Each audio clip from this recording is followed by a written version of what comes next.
Bonjour à tous et bienvenue sur la radio de la coopération Europe-Afrique Radio. Très heureux, chers auditeurs, auditrices de la radio de la coopération, de vous retrouver en cette journée pour notre émission hebdomadaire. Vous le savez, c'est bien entendu l'entrepreneur de la semaine. Une émission qui, je le rappelle, est consacrée aux chefs d'entreprise qui font la fierté du milieu. Exemples de réussite qui viennent bien évidemment partager avec nous, avec vous, leur parcours.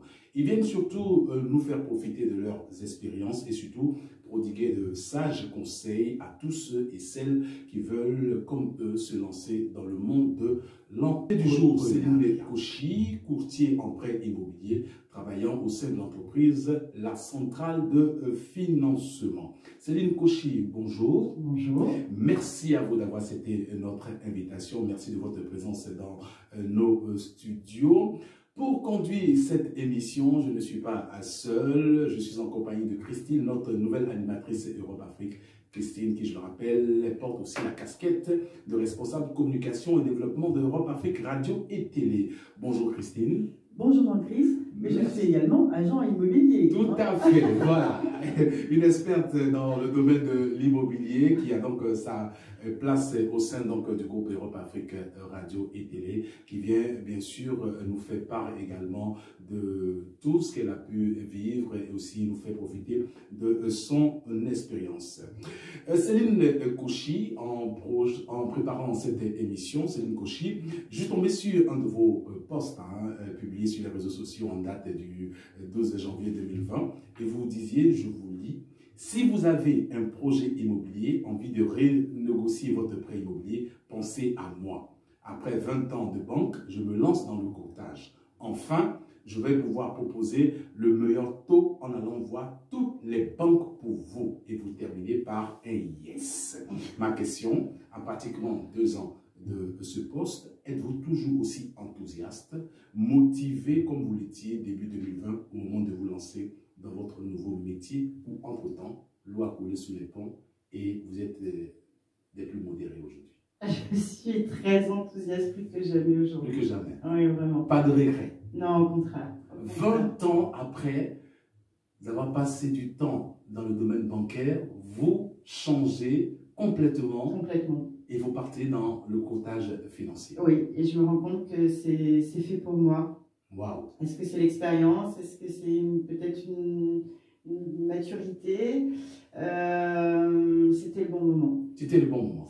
Et nous étions en janvier 2020, c'est ça? C'est ça, janvier 2020. Qu'est-ce qui apporte le déclic chez vous? Pourquoi vous décidez de vous lancer quand on sait que vous étiez dans un emploi avec bien sûr toute la sécurité que cela pouvait vous apporter, vous décidez de prendre le virage, de prendre une autre voie en partant dans le courtage financier? Qu'est-ce qui se passe? En fait, parfois on a un plan social dans une société. Et de ce fait, on vous dit, vous pouvez bénéficier d'indemnités. Je pense qu'il n'y a pas beaucoup d'opportunités dans une vie où on vous offre une certaine somme d'argent, tout simplement. Il faut se poser les bonnes questions. C'est vrai que le monde de salariat offre beaucoup de sécurité. C'est un choix. Parfois, il y a des choix à faire et les choix, c'est parfois très très difficile. J'ai eu 1 an pour prendre ma décision. Avec beaucoup d'envie. Je me suis renseignée, j'ai parlé beaucoup autour de moi. J'ai pensé à différentes situations et j'ai voulu tenter. Je me suis dit, on n'a qu'une vie. Si je ne le fais pas maintenant, je ne le ferai jamais. Est-ce que si d'aventure il n'y avait pas eu donc, ce plan qu'il y a eu au niveau donc, de votre banque, est-ce qu'aujourd'hui vous seriez là où vous êtes aujourd'hui en tant que courtier en finance? Non, parce que il faut une certaine sécurité financière. Pour avoir son entreprise, il faut avoir une trésorerie. On ne peut pas se lancer, sauf si on a 20 ans. Vous n'avez jamais prévu, à un moment donné, de partir de votre banque pour vous lancer? Non, c'est juste... Si, l'envie, je l'ai toujours eu. Même autour de moi, on m'a toujours dit, pourquoi tu ne montes pas ton entreprise, une autonomie. Mais déjà, je n'ai pas une éducation de commerçant. Mes parents, c'est plutôt des fonctionnaires, des gens qui sont très sécurisés. Et donc, c'est pas dans mon environnement. Donc, j'ai vraiment pris cette décision seule. Et je peux vous dire que c'est pas... La peur au ventre, quelque part, lorsque vous prenez la décision? Non, parce que je suis quelqu'un qui prend pas les décisions hâtives. D'accord. Je pris le temps. Réfléchis énormément. Je suis très très prudente. Par contre, quand la décision est prise, elle est prise. Elle est prise. Christine, une question? Non, mais c'est très drôle parce que je me retrouve tout à fait dans ce que Céline vient de dire. D'une part, c'est vrai, se lancer comme ça, il faut quand même avoir un peu de trésorerie devant soi, ça c'est vrai. Et c'est se dire, si je ne le fais pas maintenant, je ne le ferai plus jamais. Et c'est moi ce qui m'est arrivé également. Donc, pareil, je me suis dit exactement la même chose. À un moment donné, je me suis dit, ben voilà, Christine, vas-y, lance-toi. Et on me le disait aussi, pourquoi tu ne crées pas ton entreprise? Et puis une situation arrive. Ça y est, on dit, on y va. D'accord. Et c'est parti. D'accord. En tout cas, merci à vous toutes les deux d'être présentes parce qu'on va bien profiter de vous, de votre expérience, de vos conseils au cours de cette émission, l'entrepreneur de la semaine. Christine, vous êtes avec nous toujours tout à l'heure, mais c'est une Kouchi, avant d'entrer dans vraiment le sujet, voilà. Déjà, pour le commun des mortels, pour ceux qui ne le savent pas, le métier de courtier en finance, en prêt immobilier, consiste à quoi exactement? Alors, le courtage, aujourd'hui, c'est 6 clients sur 10 qui passent par un courtier. Un courtier est un intermédiaire en opération de banque. C'est vrai qu'a priori, vous n'avez pas besoin d'un intermédiaire, vous êtes tout à fait capable d'aller voir votre banquier qui va vous faire une proposition et monter votre dossier. Mais aujourd'hui, il n'y a pas qu'une solution, il n'y a pas qu'une banque, il y en a 15, voire plus. Il y a différents scénarios, il y a différentes façons d'aller voir, de sentir le dossier. Le courtier, il fait que ça.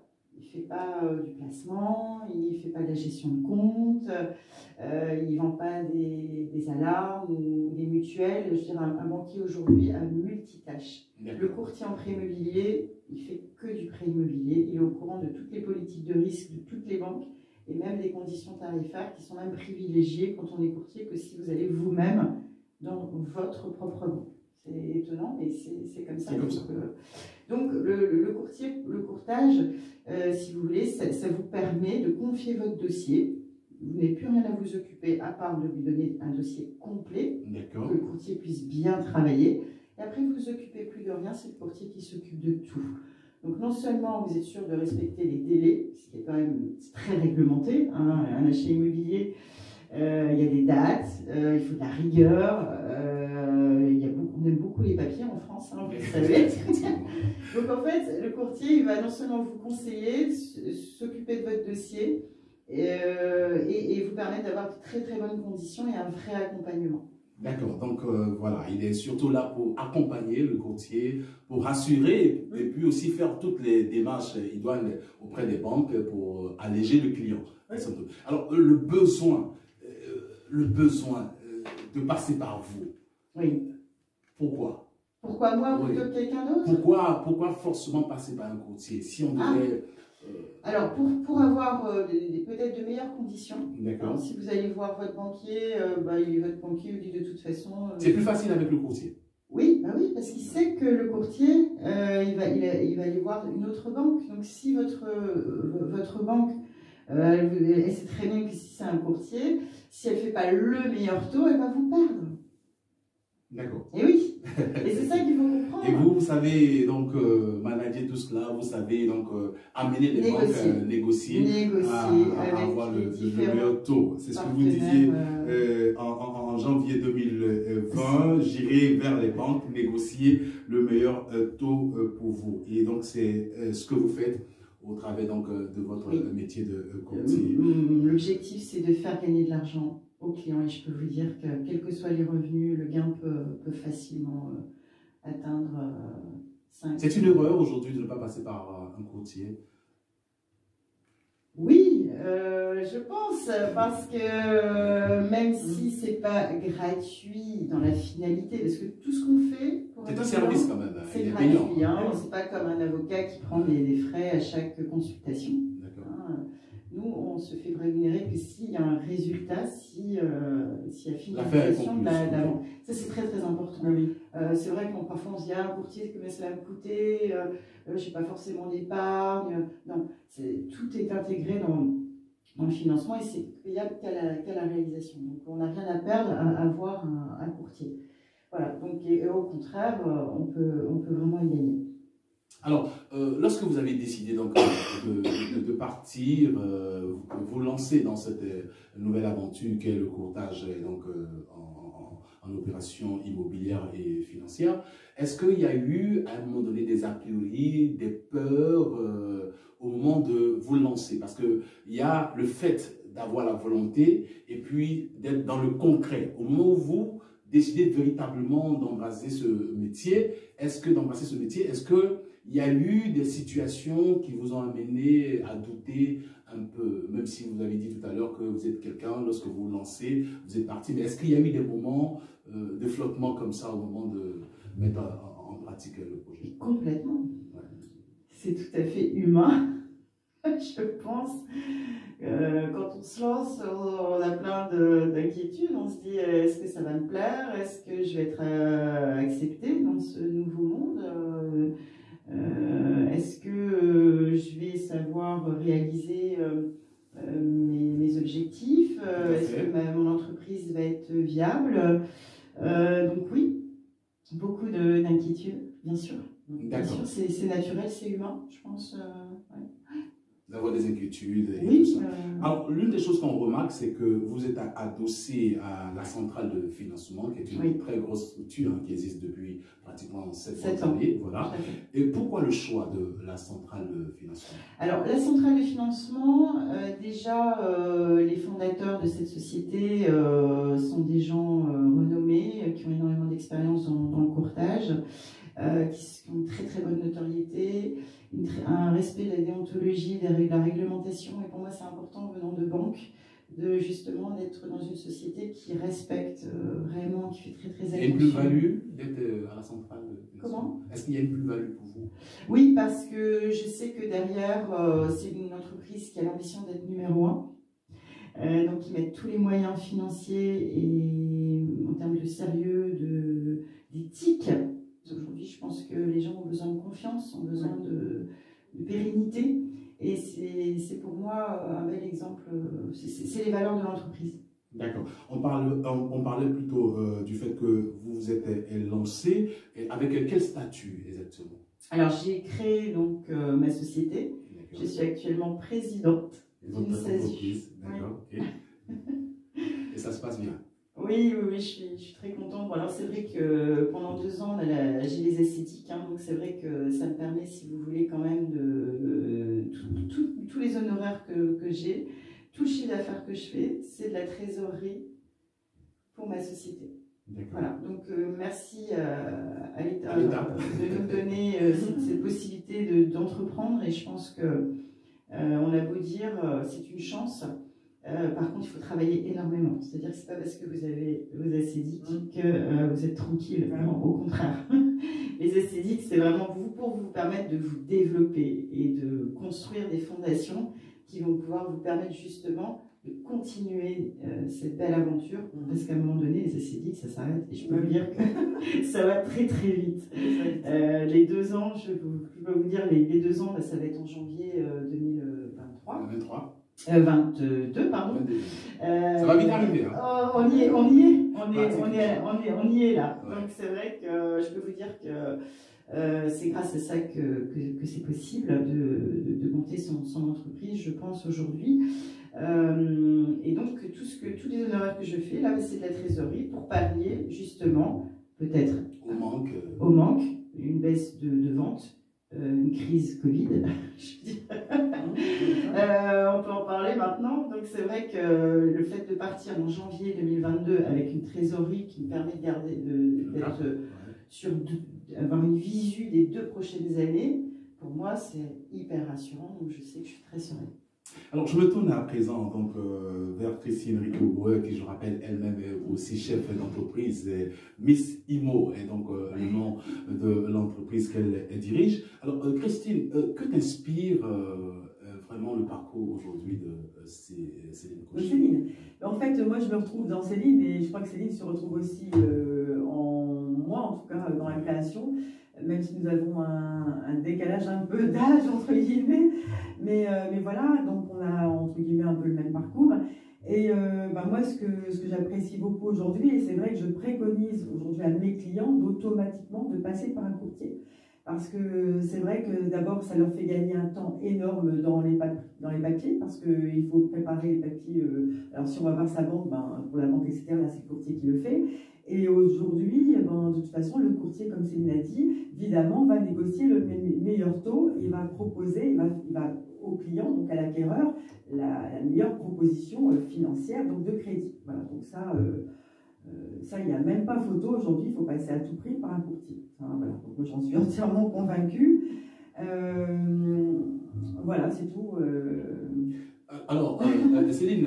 j'ai répondu à la question, oui, ça va. Bien répondu. Et beaucoup ont peur au moment de se lancer dans une aventure, dans un nouveau métier. Vous l'avez fait avec toutes les appréhensions que cela pouvait comporter. Aujourd'hui, vous nous dites, ça fonctionne, ça marche, et vous ne regrettez pas d'avoir franchi le cap. Oui, je ne regrette pas du tout. Ça fonctionne, ça marche, doucement mais sûrement. Je ne cherche pas non plus à faire un chiffre extraordinaire. Je préfère vraiment doucement mais sûrement. Je m'étais fixé des objectifs comptables et les objectifs qui étaient tout à fait normaux, si vous voulez. Ouais. Je suis partie en disant, voilà, je vais commencer avec 2 dossiers par mois, puis après, au bout d'un an, ce sera 4. Et puis si j'en fais 6, et ben là, je gagnerai peut-être plus que ce que je gagnais avant. Et vous en êtes à combien aujourd'hui? À combien de dossiers aujourd'hui? Là, actuellement, je vais passer à 4. À 4. En sachant que j'ai commencé dans une année où il n'y avait plus d'activité. J'ai commencé en janvier 2020 et on était le Covid est arrivé quelques mois après. Malgré, vous êtes arrivé. J'ai quand même réussi malgré tout, et en sachant que il y a aussi une chose très très importante qui a bouleversé un peu le milieu du courtage, c'est qu'à partir d'avril 2020, les banques ont décidé de rémunérer de moitié les courtiers. Oui. Rémunération divisée par 2. Imaginez-vous, en tant que salarié, avoir une fiche de paye divisée par 2 comme ça du jour au lendemain. Voilà. Moi, je suis arrivée dans ce contexte-là. Donc, c'est vrai que les prévisions ont dû être revues en termes de dossiers différemment, puisque vous faites un prévisionnel sur une rentabilité et les personnes qui vous payent ont décidé de rémunérer de moitié. Donc, évidemment, ça change un peu la donne. Est-ce qu'à un moment donné, le fait que ça se passe comme ça, qu'il y ait une rémunération divisée, scindée en 2, n'a pas remis en cause votre volonté de...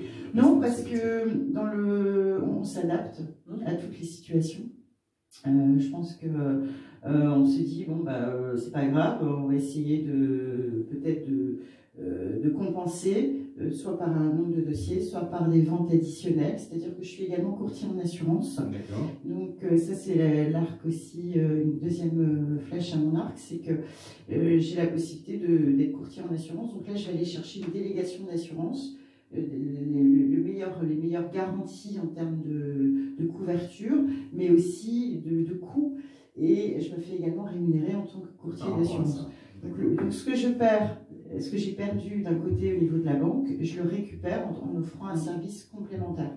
Voilà, donc là on s'adapte, mais c'est vrai que ça met une difficulté supplémentaire parce que quand on débute une activité, on a envie de se concentrer sur un métier et après un autre. Là, j'ai dû tout faire en même temps. L'assurance de prêt, Jean-Christ, précise. L'assurance de prêt. Ah, d'accord. L'assurance de prêt, l'assurance emprunteur qui vous couvre en cas de décès, d'invalidité, de maladie, qui est obligatoire, où souvent les banques proposent leur propre assurance. Évidemment, elles ont tout intérêt à proposer une assurance groupe, qui est très bien aussi, mais il n'y a pas que l'assurance groupe de la banque. Et il y a aussi des délégations extérieures, avec des lois qui sont faites où justement vous pouvez choisir votre propre assureur. Mais ça fait partie aussi de la négociation avec les banques. La clientèle, comment est-ce que vous avez réussi donc, à les capter, la clientèle à capter cette clientèle? C'est vous qui allez vers les clients ou c'est les clients qui viennent vers vous ou c'est la centrale financière qui vous apporte ces clients? J'aimerais bien que les clients viennent vers moi et que la centrale de financement me donne quelques clients. Alors, c'est vrai que la centrale de financement a un site qui leur est dédié et où il y a beaucoup de bonnes critiques. La centrale de financement, c'est une très belle notoriété sur la place. Donc on a parfois des clients qui nous appellent directement parce qu'ils veulent avoir un courtier avec une étude personnalisée. D'accord. Donc oui, j'ai quand même quelques clients par ce biais-là. Et vous-même, comment vous avez pu développer votre portefeuille? Alors par contre, ça c'est vraiment une infime partie, je peux vous dire, c'est peut-être 2 dossiers par an. D'accord. Et avec énormément de renseignements, je fais énormément d'études pour leur permettre de s'ouvrir sur des achats immobiliers. Mais concrètement, c'est plutôt des personnes qui sont un peu curieux, qui ont envie d'avoir leur budget, c'est tout à fait normal, mais qui vont peut-être mettre 6 mois, 1 an, voire 2 ans pour le concrétiser. Donc c'est peut-être des personnes que je retrouverai après, au niveau des... Voilà. Mais moi, mes clients, c'est qui je dois aller les chercher. Voilà, j'ai toujours fait du terrain. Même quand j'étais en banque, j'allais chercher mes dossiers sur le terrain. Donc, j'ai jamais été derrière un guichet à attendre que le client arrive.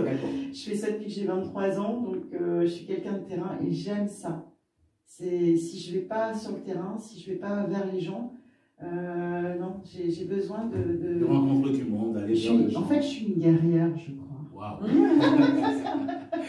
J'aime bien aller à la conquête. Non, mais sans plaisanter, ce mot est fort, mais il faut avoir une sacrée envie de pousser des portes. Donc je vais voir les agents immobiliers. Voilà. Super. C'est comme ça qu'on se rencontre. On travaille bien ensemble. Et cet après-midi, Céline va rencontrer l'un de mes clients, puisque je viens de faire une vente. Et voilà, donc j'ai apporté ce client, donc ce couple à Céline. On travaille les mains dans la main et c'est très très agréable d'avoir ce partenariat et cette envie de se rendre des services, puisque moi je conforte la vente et moi j'ai un dossier, donc c'est vraiment très très agréable. Et plus la confiance est installée avec l'agent immobilier, plus on va travailler ensemble. Et si aujourd'hui je peux travailler en confiance avec 5-6 agents immobiliers, je suis sûre d'avoir mes 4 signatures notaires par mois. Donc il faut que je sois toujours à la recherche de nouveaux agents immobiliers parce qu'il y a la fidélité de mes partenaires. Mais il suffit que mon partenaire agent immobilier travaille moins. Je ne peux pas dépendre que d'une, 2 ou 3 personnes. Vous en avez combien aujourd'hui? Là actuellement, je n'ai que 3 partenaires. Voilà. Par contre, je les chouchoute. Je fais tout ce qu'il faut. Des chocolats, des choses comme ça. Ah non, les chocolats. Non, pas trop. Mais oui, pourquoi pas les chocolats, mais c'est surtout la réactivité, la disponibilité, le sérieux et puis surtout le respect de tellement de choses. Mais l'objectif, c'est d'avoir 10 apporteurs d'affaires. Donc j'ai encore beaucoup de travail. Alors, en termes d'agenda pour une personne qui entreprend, qui a son propre compte en tant qu'indépendante, c'est quoi votre agenda dans la semaine? Est-ce que vous avez des jours dédiés, par exemple, aux sorties pour aller rencontrer et des périodes où vous êtes, par exemple, au bureau? Comment vous répartissez? Oui, alors ça, c'est ce qu'on nous apprend à l'école. Et c'est vrai que c'est important, la rigueur, et se dire, voilà, tel après-midi, il faut sortir, tel autre après-midi, il faut sortir. Mais dans la réalité, c'est pas possible. Mais par contre, il faut en effet s'obliger à sortir, à démarcher, et je peux vous dire que c'est ce qui est le plus dur. Parce que quand on est pris par nos dossiers, par notre... voilà, il faut avancer, etc., on a tendance à dire, bah non, je ne peux pas me permettre d'aller chercher des nouveaux apporteurs. Je ferai ça une prochaine fois. Voilà. Et on reporte, et on reporte, et on reporte. Et puis quand on a moins d'activité... Ça fait des manques à gagner.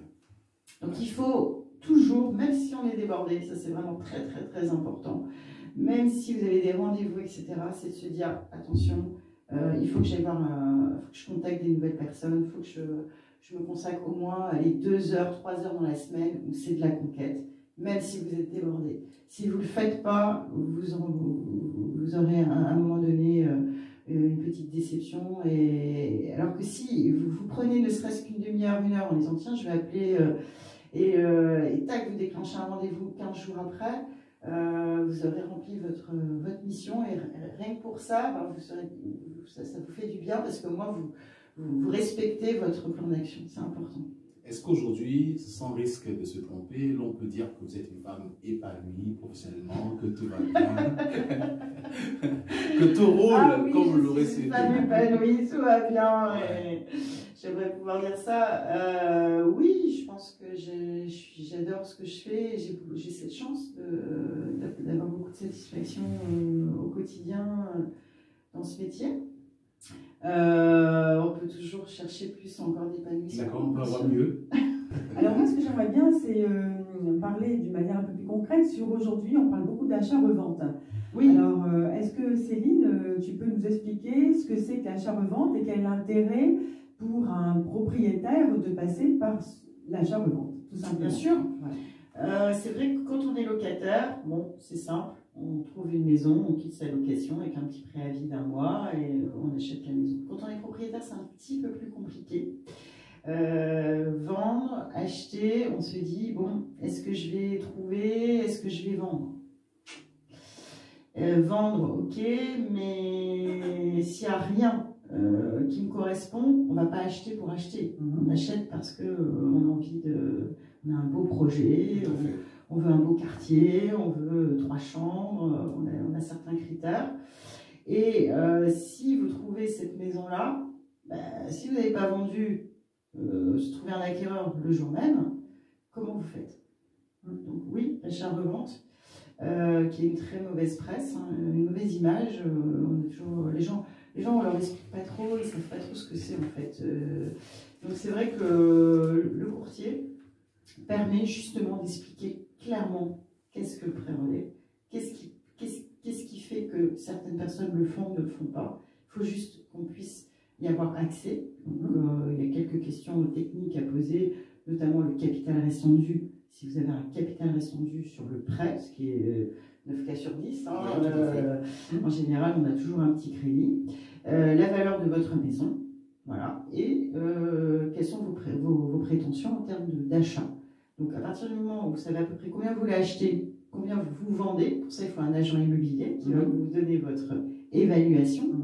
Moi, je suis capable de dire, voilà, demain, vous visitez le plein pied qui vous convient. Hein.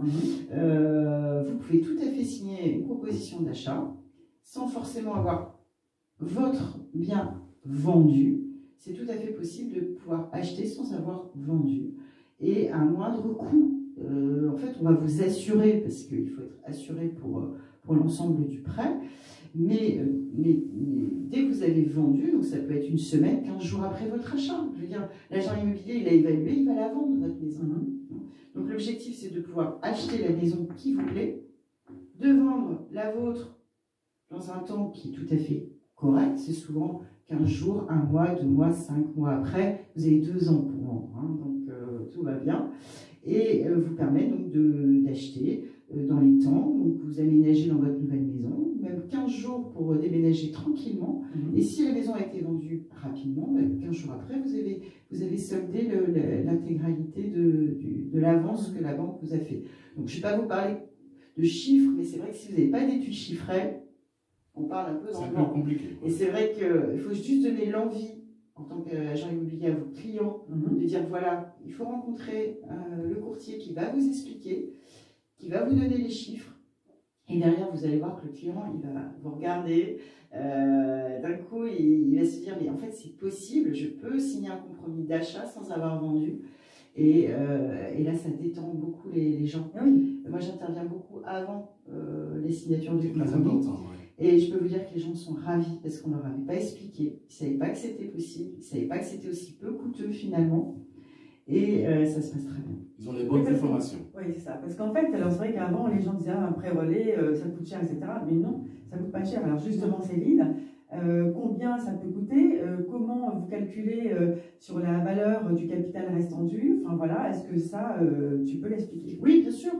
En fait, en gros, si vous avez la valeur de votre maison, vous enlevez le prêt qui reste sur cette maison. Si vous vendez, évidemment, vous allez faire aussi ce calcul. Et sur cette différence, vous allez appliquer un pourcentage, donc 70 ou 80% du prix de vente, tout dépend. Donc admettons 80%, aujourd'hui on trouve facilement 80% parce qu'on est dans un marché qui est très actif, ça marche bien l'immobilier aujourd'hui. Donc 80%, c'est déjà une belle marge de négociation. Et donc cette somme va vous financer votre achat en termes de, pour les frais de notaire, les frais d'agence, les frais de garantie, les frais annexes, même pouvoir des travaux si vous voulez acheter une maison à travaux. Et donc même si vous n'avez pas d'argent de côté, vous avez juste une maison à vendre avec un prêt, et ben vous pouvez tout à fait vous engager sur un nouvel achat parce que le prêt relais va si vous voulez, faire un apport artificiel en attendant de revendre. Moi j'aime bien ce mot. J'ai juste ma maison à vendre, c'est un apport artificiel qui est procuré par ce prêt relais, donc cette somme-là que la banque va vous avancer en attendant la revente. Et ça va vous financer donc, une partie de votre achat. Alors bien sûr, c'est adossé à un prêt complémentaire que vous auriez fait de toute façon, puisque quand on vend, c'est pour acheter autre chose. Et donc on refait un nouveau prêt. Et ce nouveau prêt, en fait, va se mettre réellement en place concrètement en termes de mensualité que lorsque vous aurez vendu. Donc en fait, tant que vous n'avez pas vendu, vous continuez à payer votre crédit actuel. Une petite cotisation d'assurance, parce qu'il faut bien être assuré pour l'ensemble. Il n'est pas énorme. Non, bien sûr que non, parce qu'on trouve des taux maintenant, les assureurs ont fait des efforts considérables. Moi, je suis très très étonnée aujourd'hui. On trouve vraiment de très très bonnes conditions d'assurance. Et donc, en fait, non, pas du tout. Vous avez une cotisation peut-être qui va être ça dépend du montant du prêt, mais je veux dire qui est tout à fait possible à ajouter à votre prêt actuel. Hein. Et quand vous aurez vendu, vous partez sur votre prêt classique, comme si vous l'aviez fait en ayant vendu et acheté le même jour. Donc ça c'est super parce que ça nous enlève le stress de dire ah mon Dieu, j'ai acheté une maison, j'ai pas encore vendu la mienne, ah là là, voilà, et ça c'est top. On a vraiment le temps de dire je vais vendre ma maison au prix que j'essaye, que je désire au mieux, bien sûr, parce que un bien aujourd'hui n'a de valeur que par rapport à ce que l'on veut bien lui en donner, pour n'importe quel bien d'ailleurs, c'est ça qui fait la valeur d'un bien. Voilà, mais au moins on n'a surtout pas ce stress, et ça c'est vraiment top. Voilà, pas de stress. Il faut faire aussi confiance aux agences immobilières. Je tiens quand même à les mettre en avant parce que moi, je fais très très attention aussi à qui je travaille. Si l'agent immobilier me dit voilà, ça vaut autant, son intérêt c'est de vendre. Il ne va pas nous vendre du rêve. Et donc on part sur des valeurs sûres. Et donc tout le monde est confiant.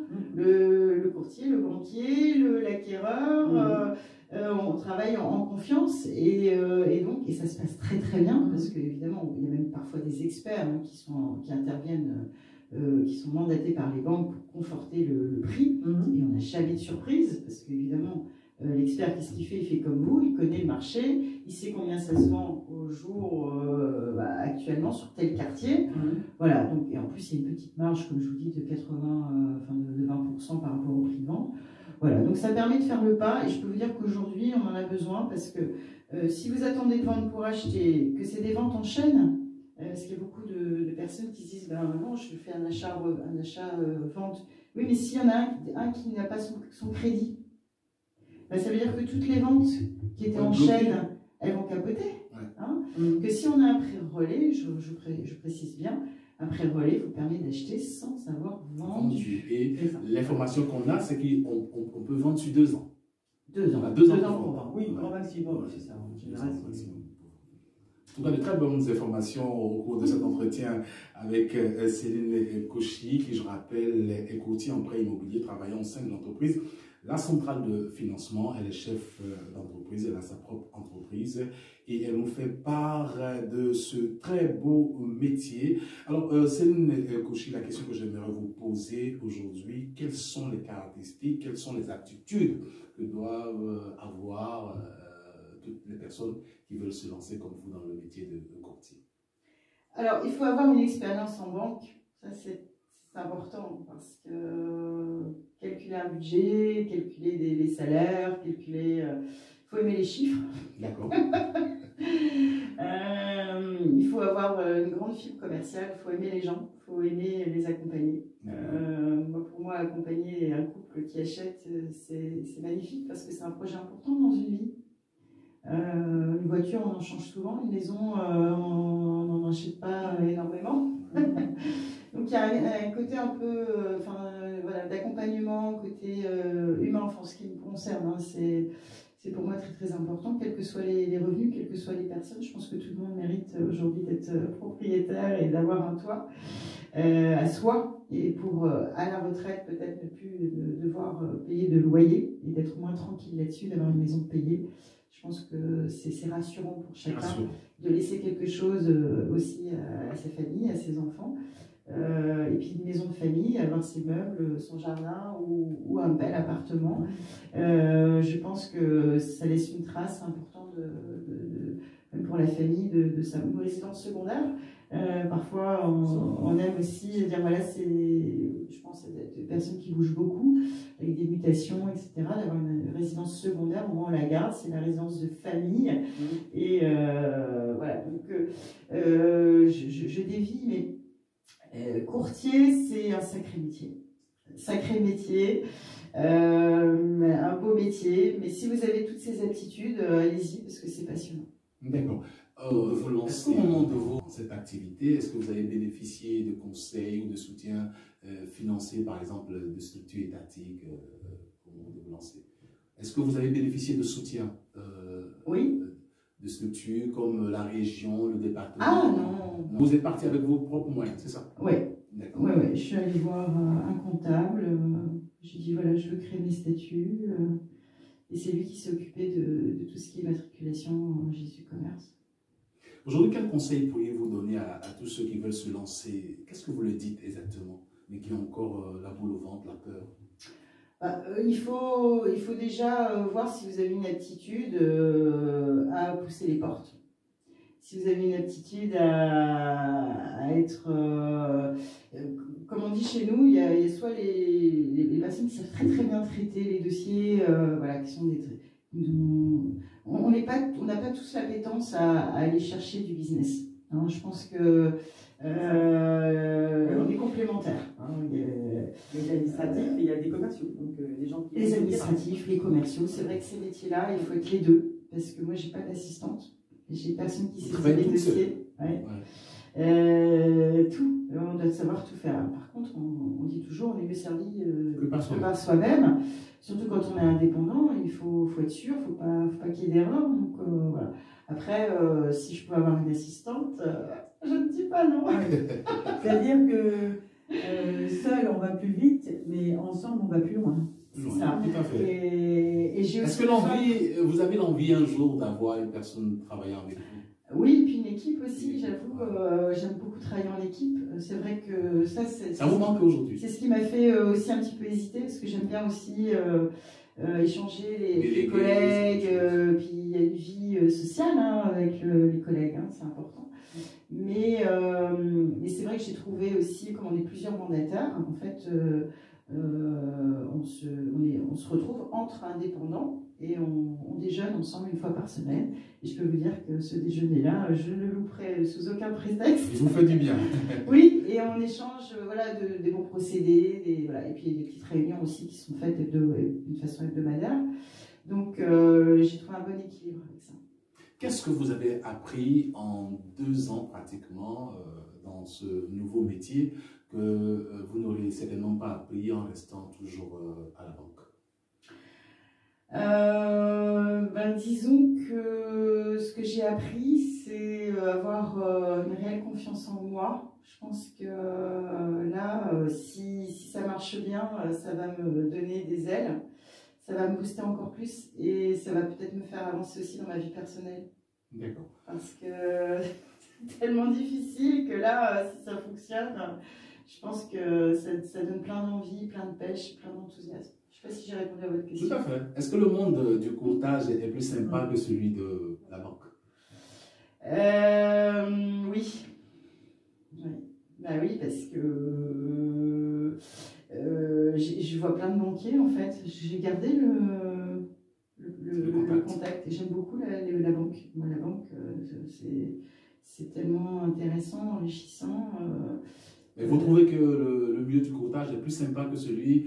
Oui, parce que je vois plein de banquiers différents. Ouais, d'accord. Vous n'êtes pas catalogué à votre seule banque. C'est ça, d'accord. Exactement. Donc vous voyez plusieurs banques et cela vous fait énormément plaisir. Pour vous détendre, un tant soit peu, qu'est-ce que vous faites? Ah, ça c'est une bonne question, très importante, parce qu'on est quand même beaucoup la tête dans le guidon. Un spectacle par semaine. Comme là, hier soir, je suis allée voir un très très beau... Comment Christine disait qu'elle faisait au moins 2 ou 3 sorties par semaine. Oui, c'est vrai, enfin, oui. Ouais, du sport aussi. Oui, comme là, par exemple, hier soir, je suis allée voir un beau spectacle de danse. C'est pour moi une détente absolue. J'oublie un peu mes dossiers. Pendant les premiers quarts d'heure, j'ai encore mes chiffres en tête et mes dossiers. Le deuxième quart d'heure, je commence à plus y penser. Et le troisième quart d'heure, là, ça y est, je me détends. C'est important d'avoir cette soupape pour s'ouvrir à d'autres choses. On compte 16 heures de travail? Non. Il arrive de rentrer à la maison très tard? Ah, je peux, si je commence à 8 h, je finis quand même à 19 h, 20 h le soir. Hein. Oui, bien sûr. Comme Christine d'ailleurs. Oui. C'est un métier très très prenant et il y a toujours de quoi faire. Mais il faut s'octroyer des moments pour soi et c'est ce qui est le plus dur, je pense, dans l'entrepreneuriat. C'est de se dire, allez, pendant 2 heures, je ne fais rien, je me fais plaisir et je pense à moi et qu'est-ce qui ferait qu'est-ce qui va te faire du bien. Je pense que c'est très très important et c'est ce qui est le plus difficile. Il faut noter en son agenda. On est obligé. Si on ne note pas en rendez-vous avec soi-même, ça ne fonctionne pas. Exactement. Et ça, c'est très très difficile. Donc, il faut savoir couper son portable, il faut savoir ne pas répondre. Et j'avoue qu'aujourd'hui, je n'ai pas encore réussi à franchir cette étape, mais il va falloir. Le matin, c'est facile quand même de se lever? Bah oui, bien sûr. Le tout, c'est d'avoir des rendez-vous. Si vous avez des rendez-vous, vous n'avez pas le choix. Toujours motivé. Si vous n'avez pas de rendez-vous, c'est un peu compliqué. C'est un peu compliqué, exactement. Mais après, c'est pas grave, on peut aussi se lever un peu plus tard certains jours, à partir du moment où on a fini tard le lendemain. Enfin, je veux dire que c'est ça l'avantage de l'entrepreneuriat, c'est qu'à partir du moment où vous savez que votre travail il est fait, vous n'avez aucune contrainte. Il n'y a personne qui vous dit hey, Céline, tu dois être présente, il est l'heure. Non, moi j'ai ma conscience pour moi, je sais que si je sens que je suis un peu plus fatiguée, j'ai besoin de me reposer pour être après hyper performante l'après-midi, rien ne m'empêche. Ça, c'est tellement agréable. Vous disiez donc d'entrée d'émission que vous êtes mère de 2 enfants. Oui. Comment arrivez-vous à concilier donc le travail, la vie de famille, gérer les enfants et tout ça, quand on sait que vous avez un programme des plus chargés? L'amour. L'amour. Tout simplement. Donner de l'amour. L'amour de mes enfants, la volonté de vouloir bien faire. Je pense qu'on arrive à beaucoup de choses. Ils vous comprennent? Ils comprennent vos absences parfois? Oui, parce que je leur parle beaucoup. D'accord. Il faut beaucoup communiquer avec les enfants, c'est ça? Énormément. Je leur explique, je leur dis dans quel état d'esprit je suis, ce que j'ai envie de faire. Je parle beaucoup, je donne beaucoup de mes impressions, mes sentiments et je m'intéresse beaucoup à eux. Donc c'est vrai que je ne les vois pas beaucoup, mais quand on se voit, il faut que ce soit du qualitatif. Donc pas de portable, pas de... Voilà, on mange ensemble, on parle ensemble et c'est maintenant. Voilà, donc c'est votre moment à vous. Sport. Nous sommes pratiquement au terme de cette émission L'Entrepreneur de la semaine. C'est un grand plaisir pour nous de recevoir Céline Kouchi dans nos studios dans le cadre de l'émission L'Entrepreneur de la semaine. Alors Céline Kouchi, pour la suite, qu'est-ce qu'on peut vous souhaiter? Du développement, d'être sereine, de prendre du temps pour moi, d'avoir de très bons partenariats avec de très bons agents immobiliers, d'avoir des amis banquiers, des amis, je veux dire, professionnels, mais vraiment travailler également en toute confiance et voilà, et de pouvoir prendre des vacances régulièrement. Je pense que dans ces métiers-là, il faut savoir aussi se détendre et se faire plaisir et voilà ce que je me souhaite, pouvoir quand même partir souvent en vacances, prendre du temps pour découvrir ces belles contrées. La dernière fois que vous êtes parti en vacances, vous êtes parti où? En Bretagne. En Bretagne, c'est s'est très bien passé. Oui, tout à fait. La nature, les randonnées, on a quand même un très très beau pays.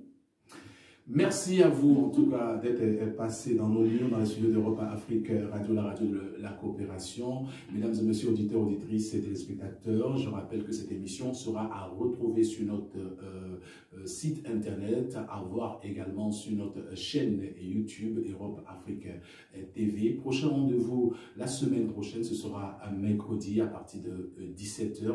Merci de nous avoir suivis. On se retrouve la semaine prochaine. Christine, merci à toi. Et puis à très bientôt. Merci.